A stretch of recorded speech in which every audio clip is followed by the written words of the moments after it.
एक तलाकशुदा पत्नी ब्लॉक प्रमुखी का चुनाव लड़ती है और चुनाव जीत जाती है, ब्लॉक प्रमुख बन जाती है। जब वो ब्लॉक प्रमुख बनती है तो गांव का हर एक सदस्य उसके स्वागत के लिए उसके घर पहुंचता है।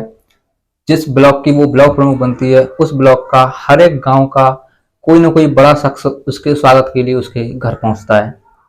दोस्तों, इस माहौल को देखकर वो तलाकशुदा पत्नी बड़ा ही खुश होती है और अगले दिन ही ब्लॉक प्रमुख बनने की खुशी में एक ब्लैक रंग की स्कॉर्पियो गाड़ी खरीदाती है। दोस्तों, फिर वो 10 दिन बाद ब्लॉक में हाजिरी के लिए पहुंचती है, अपने ऑफिस में बैठने के लिए पहुंचती है। जैसे ही वो वहां पहुंचती है तो ब्लॉक के मेन गेट पर गाड़ी रोकती है और गाड़ी से उतरती है। गाड़ी से उतरने के बाद उसकी नज़र ब्लॉक के मेन गेट पर खड़े चौकीदार पर पड़ती है।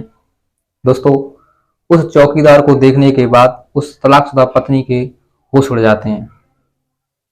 फिर वो आगे बढ़ती है और आगे बढ़ने के बाद जैसे ही मेन गेट से अंदर घुसने का प्रयास करती है तभी उस चौकीदार की नज़र भी उस तलाकशुदा पत्नी पर पड़ती है। दोस्तों, उसे देखने के बाद वो चौकीदार भी घबरा जाता है और फिर उससे पूछता है कि तुम यहाँ क्या कर रही हो। वो बोलती है कि तुम आज भी वैसे के वैसे ही हो जैसे आज से 4 साल पहले थे। तुम एक सेकंड के लिए भी नहीं सुधरे, तुम 1 इंच भी नहीं सुधरे। बोलता है कि इसमें मैंने क्या बोल दिया, यही तो पूछा है कि तुम यहाँ ब्लॉक में क्या कर रही हो। बोलती है कि तुम्हें ये पूछना चाहिए था कि मैं कैसी हूँ, जब इतने सालों बाद मिले हैं तुम डायरेक्ट ही मुझसे मेरे काम के बारे में पूछ रही हो कि मैं यहाँ क्या करने आई हूँ। फिर अपनी गलती को मानता है वो चौकीदार, बोलता है कि ठीक है, इट्स माई ड्यूटी, लेकिन पूछता हूँ मैं तुमसे, ये बताओ तुम अच्छी हो, ठीक हो, कैसी हो। फिर मुस्कुरा जाती है, कहती है कि ठीक हूँ, बढ़िया हूँ। अब हुई ना शेरों वाली बात। दोस्तों, फिर वो तलाकशुदा पत्नी यानी कि ब्लॉक प्रमुख भी अपने पति से पूछती है कि तुम ठीक तो हो, तुम यहाँ कब से नौकरी कर रहे हो। तो बोलता है कि मैं 4 सालों से यहाँ पर लगा हुआ हूँ, जब से हमारा तलाक हुआ तभी से यहाँ ड्यूटी करता हूँ। 20 से 25 हज़ार रुपये महीने के मिल जाया करते हैं। पूछता है तुम यहाँ क्या करने आई हो। दोस्तों, फिर वो बताती है कि कहती है उससे कि मैं इस ब्लॉक की ब्लॉक प्रमुख हूँ और आज पहले दिन इस ब्लॉक में आई हूँ। दोस्तों, फिर वो चौकीदार बोलता है कि तुम ब्लॉक प्रमुख हो, मुस्कुराता है, पूछता है कि तुम ब्लॉक प्रमुख कैसे बन सकती हो। कहती है कि मैं क्यों नहीं ब्लॉक प्रमुख बन सकती। अगर तुमने मेरा साथ दिया होता तो आज मैं ब्लॉक प्रमुख ही नहीं और कुछ भी बन जाती, लेकिन तुमने तो मेरा साथ ही नहीं दिया। दोस्तों, चौकीदार मुस्कुराता रहता है क्योंकि दोस्तों उसे मालूम ही नहीं था कि उसकी पत्नी ब्लॉक प्रमुख बन चुकी है। वो मुस्कुराता है, वो समझता है कि उसकी पत्नी झूठ बोल रही है। फिर वो पत्नी से बोलता है कि तुम यार झूठ बोल रही हो। दोस्तों, फिर वो ब्लॉक प्रमुख कहती है कि तुम कल भी वैसे के वैसे ही थे और आज भी वैसे के वैसे ही हो, तुम 1 इंच भी नहीं सुधरे, तुम ऐसे ही जियोगे। दोस्तों, फिर वो उसे साइड करते हुए ब्लॉक में अंदर जाती है और अपने ऑफिस में जाकर के बैठ जाती है। उसके पीछे पीछे वो चौकीदार भी जाता है और जाकर जब उसे उस सीट पर, उस ब्लॉक ऑफिस की सीट पर बैठे देखता है तो उसके होश उड़ जाते हैं, वो दंग रह जाता है। उसे समझ में नहीं आता कि उसकी तलाकशुदा पत्नी आखिरकार ब्लॉक प्रमुख बन कैसे गई। दोस्तों, इसके बाद जो उस ब्लॉक में हुआ। नमस्कार, प्रणाम, क्राइम वार्ता के इस नए अध्याय में, नई कहानी में आपका स्वागत है। आज फिर एक ऐसी सच्ची कहानी, सच्ची घटना जिसमें एक लड़की अपने पति के जुल्मों का दर्द सहती है और फिर उसके बाद उससे दूर हो जाती है और मेहनत करती है। मेहनत करने के बाद एक ब्लॉक की ब्लॉक प्रमुख बनती है। आइए दोस्तों जानते हैं इन दोनों की कहानी इस वीडियो के माध्यम से। लेकिन वीडियो में आगे बढ़ने से पहले आपसे वही रिक्वेस्ट की वीडियो को थोड़ा सा लाइक कर दीजिए और अगर चैनल पर पहली बार आए तो चैनल को भी सब्सक्राइब कर लीजिए, जिससे कि मेरा मनोबल बना रहे और मैं आपके लिए ऐसी सच्ची सच्ची कहानियां लाता रहूं। दोस्तों, ये जो ब्लॉक प्रमुख थी इसका नाम शालिनी होता है और इसके पति का नाम दीपक होता है, जो कि इस समय ब्लॉक में चौकीदारी करता है। दोनों जो थे वो शादी के समय दोनों जो थे वो कॉलेज के समय के गहरे दोस्त थे। उनकी दोस्ती मोहब्बत में बदली और फिर दोनों ने एक दूसरे से शादी कर ली। दोस्तों, ये जो दीपक होता है वो एक पैसे वाली फैमिली से होता है। एक मेन रोड के किनारे उसका 10 बीघा खेत होता है। लेकिन दोस्तों, इसका मतलब ये नहीं था कि शालिनी ने उससे शादी उसके जायदाद को पाने के लिए की है, उसके पैसों को हासिल करने के लिए की है। वो केवल दीपक से मोहब्बत करती थी, इसीलिए उसने उससे शादी की। दोस्तों, शादी के बाद दोनों एक दूसरे के साथ हंसी हंसी रहा करते, अपने दिनों को बहुत ही इंजॉय करते। जो शालिनी होती है वो एक अच्छे चरित्र वाली लड़की थी। उसका जो दिल था बड़ा ही दयालु था। यानी कि उसके घर पर जो कोई भी आता या कोई भिखारी आता या कोई बाबा वगैरह उसके यहाँ पर आटा मांगने या कुछ खाना खाने के लिए मांगने आते तो वो उन्हें इनकार नहीं करती, उन्हें दे दिया करती। जो कि ये सब पसंद नहीं था उसके पति दीपक को। दीपक ने उसे कई बार समझाया कि इन सब आदतों को छोड़ दो, इसमें कुछ भी नहीं रखा है। तुम बेमतलब में इन लोगों को खाना खिला करके हमें कंगाली पर उतर आई हो, हमें तुम कंगाल करके रख दोगी। तो फिर शालिनी दीपक से कहती है कि जो आज हमारे पास है हो सकता है वो कल हमारे पास ना हो। भगवान ने हमें बहुत कुछ दिया है और लोगों को बहुत से ऐसे हैं जिन्हें उतना भी नसीब नहीं हुआ है। अगर मैं उनकी मदद कर देती हूँ तो उसमें क्या बुरा है। दीपक फिर उससे कहता है कि इसमें बुराई तो है। अगर तुम रोज रोज किसी को खाना खिलाओगी, किसी को आटा दोगी, तो वो तुम्हारे घर पर रोज रोज आएगा, उसका डेली का आना जाना लग जाएगा और फिर वो मेहनत नहीं करेगा। और मेहनत नहीं करेगा तो हमारे पैसे वैसे ही व्यर्थ चले जाएंगे।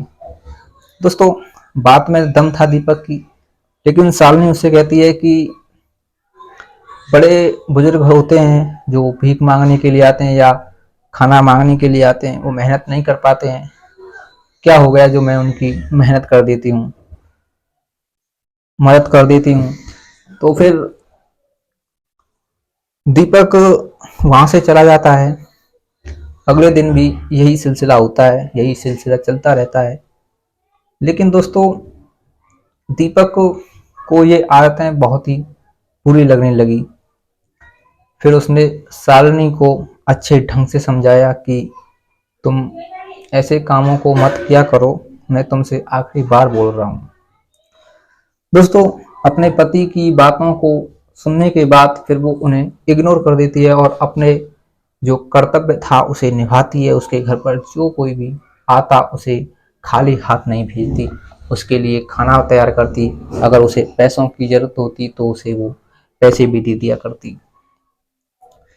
अब जब दीपक को ये बात पता चली कि उसकी पत्नी खाना खिलाने के अलावा गरीबों को पैसे भी दे दिया करती है, तो वो बहुत ही ज़्यादा उदास हो जाता है और घर आकर के शालिनी के साथ मारपीट करता है और उसे समझाता है कि ये तुम्हारे लिए आखिरी चेतावनी है। अगर तुमने इसके बाद किसी भी भिखारी को घर में घुसाया, उसके लिए खाना बनाया या उसे पैसे दिए तो मैं तुम्हें तलाक दे दूंगा।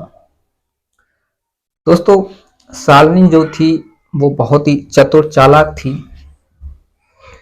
जैसे ही उसने अपने पति के मुंह से सुना कि वो उसे तलाक दे देगा, तो उसने अपना मुंह शांत नहीं किया और तुरंत ही कर्राते हुए जवाब दिया कि अगर तुम मुझे तलाक दोगे तो मैं तुम्हारी प्रॉपर्टी का आधा हिस्सा ले जाऊंगी। दोस्तों, इस बात को सुनने के बाद में जो दीपक होता है वो वहीं थम जाता है और अपनी पत्नी से कुछ भी नहीं कहता कि तुम दान मत करो या नहीं करो। ऐसा ही सिलसिला चलता रहता है। 2 वर्ष बीत जाते हैं। 2 वर्ष बीतने के बाद शालिनी माँ बन जाती है। उस पर एक बेटी होती है। दोस्तों, जब बेटी होती है तो वो बेटी होने की खुशी में, एक माँ बनने की खुशी में गरीबों को बहुत सारे पैसे बांटती है। किसी को 100 का नोट देती है तो किसी को 500 का नोट देती है। यानी कि वो अपनी बेटी के जन्म के खुशी में करीबन 5 लाख रुपया गरीबों में बांट देती है।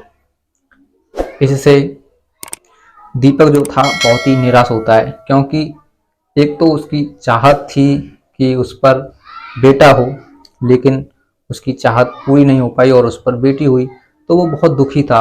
और जब ऊपर से उसने ये सुना कि उसकी पत्नी ने गरीबों में बेटी होने पर 5 लाख रुपए बांट दिए हैं, तो वो हताश हो गया और निराश हो गया। और अपनी पत्नी को जब वो बच्ची 10 दिन की हो गई तो उसे मारने लगा, पीटने लगा और उससे तलाक लेने की बात कही। कहता है कि मुझे तुमसे वो उम्मीद थी, वो पूरी नहीं हुई। अब मैं तुम्हारे साथ 1 मिनट भी नहीं रह सकता। कहती है कि क्यों नहीं रह सकते? कहता है कि मुझे तुमसे एक बेटे की उम्मीद थी और मुझे बेटा नहीं हुआ, बेटी हुई। और ऊपर से तुमने मेरे जो सारी प्रॉपर्टी है उसका आधे से ज्यादा हिस्सा गरीबों में दान कर दिया है। अब मैं तुम्हारे साथ 1 मिनट भी नहीं रहूंगा। अब शालिनी बोलती है कि ठीक है, अगर तुम हमारे साथ नहीं रहना चाहते तो कोई बात नहीं, हम अपनी बच्ची के साथ में अपनी पूरी जिंदगी को काट लेंगे।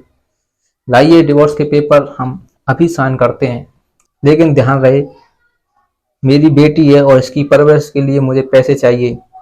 मैं आधी प्रॉपर्टी का हिस्सा अपने नाम करवा लूंगी।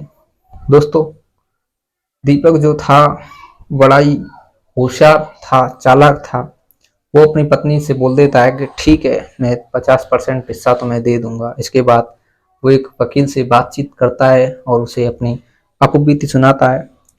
लेकिन दोस्तों, जो वकील होता है वो उसकी कोई भी मदद नहीं कर पाता है और फिर अदालत में तलाक का केस होता है और तलाक हो जाता है। तलाक के बाद जो दीपक की आधी प्रॉपर्टी थी वो शालिनी के नाम कर दी जाती है। शालिनी अब अलग हो जाती है। दोस्तों, शालिनी के अलग होने के बाद शालिनी अपने घर चली जाती है, तो जो दीपक होता है वो घर पर अकेला रह जाता है। फिर 2-3 दिन बाद ही एक शादी कर लाता है, एक लड़की को घर ले आता है।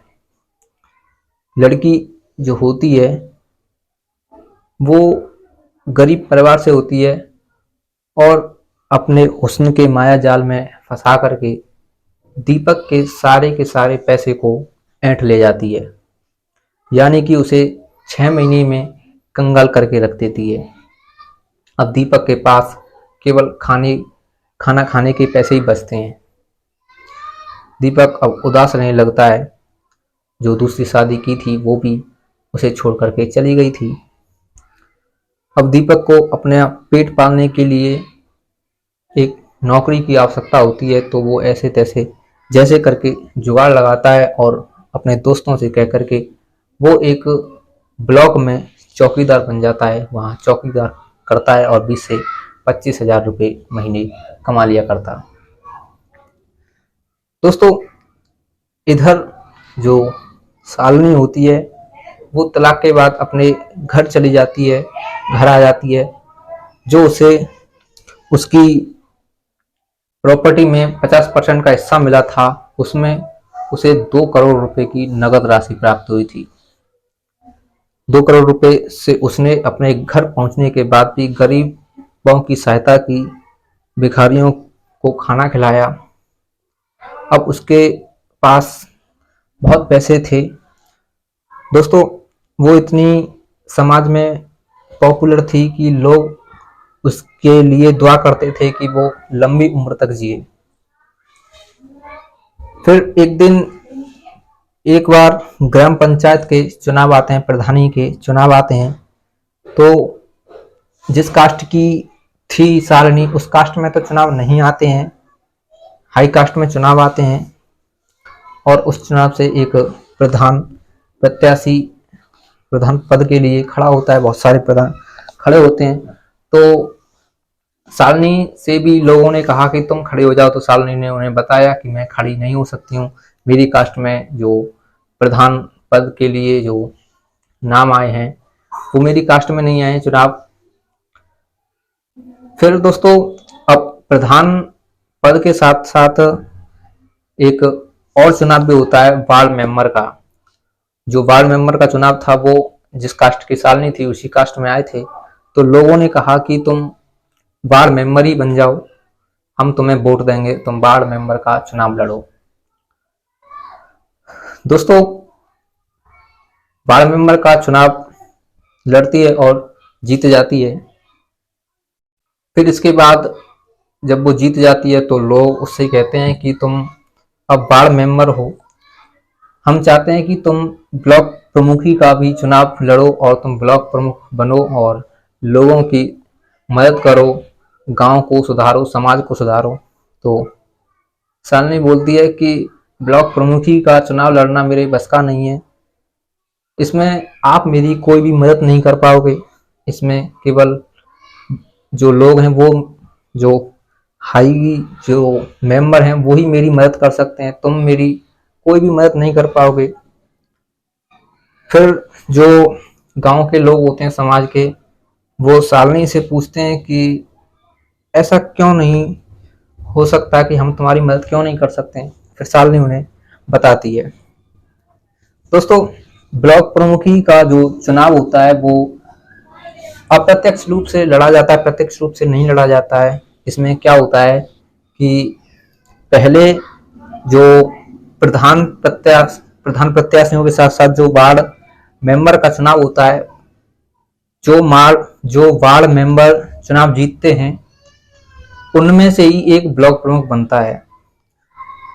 और जो वार्ड मेंबर होते हैं उनमें से 4 से 6 वार्ड मेंबर ही ब्लॉक प्रमुखी का चुनाव लड़ते हैं।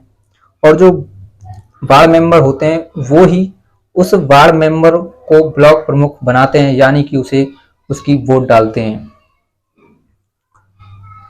लेकिन दोस्तों वोट डालना इतना आसान नहीं होता, क्योंकि कोई भी वार्ड मेंबर एक वार्ड मेंबर की तरफ नहीं जाएगा, क्योंकि बहुत सारे गांवों के वार्ड मेंबर मिलकर के चुनाव लड़ते हैं और ब्लॉक प्रमुख बनते हैं। लेकिन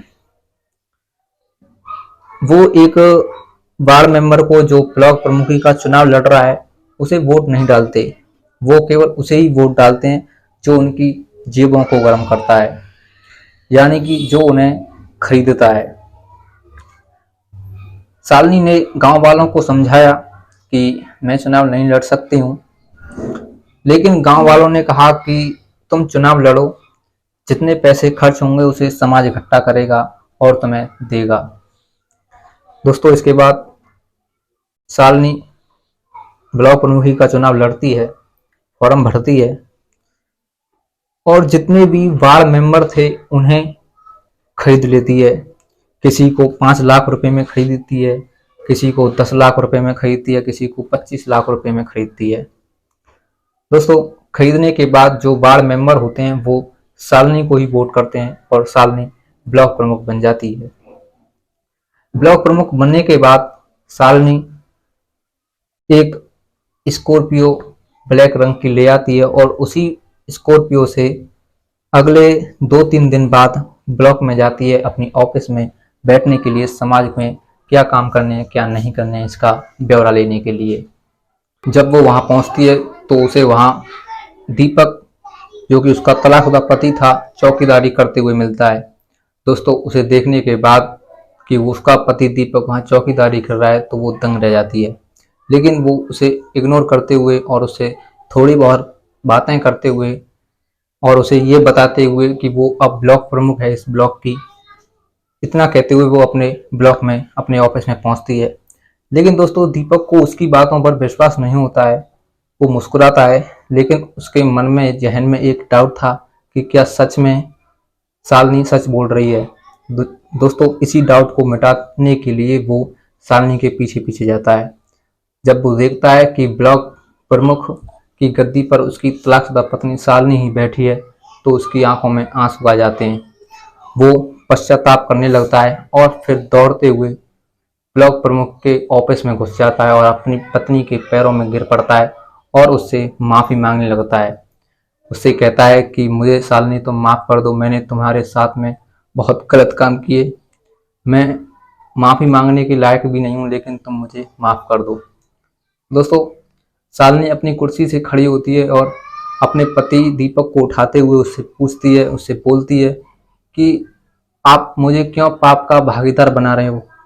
आप मेरे पति हो और आप मेरे पैरों में गिरे पड़े हो, मुझे आपकी सेवा करनी चाहिए, आप मेरी क्यों ऐसे वो कर रहे हो? दोस्तों फिर दीपक कहता है कि मुझे माफ़ कर दो शालिनी, मैंने तुम्हारे साथ में बहुत गलत काम किए, मैं माफ़ी का हकदार तो नहीं हूँ, लेकिन कहते हैं कि एक बार भगवान भी माफ़ कर देता है। भगवान कृष्ण ने तो उसे 100 बार माफ़ किया था, मैं तो केवल तुमसे पहली बार ही माफ़ी मांग रहा हूँ, क्या तुम मुझे माफ़ कर सकती हो? दोस्तों शालिनी फिर उसे दीपक को बताती है कि अगर तुम चाहते हो कि तुम पश्चाताप की भावना में जियो, तो कि तुम चाहते हो कि मैं तुम्हें माफ़ कर दूं, तो तुम आज से ही गरीब लोगों की सहायता करना शुरू कर दो, भिखारियों को खाना खिलाना शुरू कर दो। दोस्तों इस बात को सुनने के बाद में दीपक उससे कहता है कि बस इतनी सी बात, मैं आज से ही गरीब लोगों की सहायता करना शुरू कर दूंगा, भिखारियों को खाना खिलाऊंगा और जो मजबूर होगा उसकी सहायता करूंगा। दोस्तों बस इतना ही कहती है शालिनी और इतना कहने के बाद में दीपक वहाँ से चला जाता है। शाम को अपनी ड्यूटी ख़त्म करके जब घर पहुँचता है तो लोगों की सहायता करता है। उसके घर पर रात के समय जो कोई भी भिखारी आता उसे वो खाना खिलाता। दोस्तों फिर ऐसा ही चलता रहता है। शालिनी ब्लॉक प्रमुख बनने के बाद समाज में फैली गंदगी को दूर करती है, घर मकानों जो खरंजे होते हैं, सड़कें होती हैं, उन्हें बनवाती है। दोस्तों इसके बाद दोनों एक दूसरे के संपर्क में आ जाते हैं और दोनों एक दूसरे से दोबारा से शादी कर लेते हैं। दोस्तों इस कहानी के द्वारा मेरा उद्देश्य केवल इतना है कि आप अपने जीवन में सीखें कि आपको किन किन गलतियों से बचना चाहिए। तो इस कहानी के द्वारा मैं आप सभी से केवल यही कहना चाहूँगा कि वक्त किसी का नहीं हुआ और वक्त सबका हो जाता है। वक्त सबको केवल एक ही मौका देता है, अगर आप उस मौके को भुना पाए तो आप तकदीर वाले कहलाते हैं, और अगर आप उस मौके को नहीं भुना पाए तो आप बेरोजगार, मजदूर, मजबूर कहलाते हैं। फिर आपकी सहायता कोई भी नहीं करता, वक्त केवल आपकी सहायता एक ही बार करता है। कभी भी अपने ऊपर घमंड ना करें कि मैं ये हूँ, मैं ये कर दूंगा, क्योंकि किसी ने खूब लिखा है कि जो कल थे वो आज नहीं है और जो आज हैं वो कल नहीं होंगे। मैं रहूँगा, ये भ्रम हमेशा पलता रहेगा। दोस्तों आपसे यही कहना चाहूँगा कि कभी भी घमंड ना करें कि मेरे पास इतनी संपत्ति है, क्योंकि वक्त की हवा निराली होती है, वक्त की हवा कभी भी घूम सकती है। तो बस सब दोस्तों इन्हीं शब्दों के साथ आपसे विदा लेना चाहूँगा। मिलता हूँ अगली ऐसी सच्ची कहानी के साथ, सच्ची घटना के साथ। तब तक के लिए जय हिंद, जय भारत।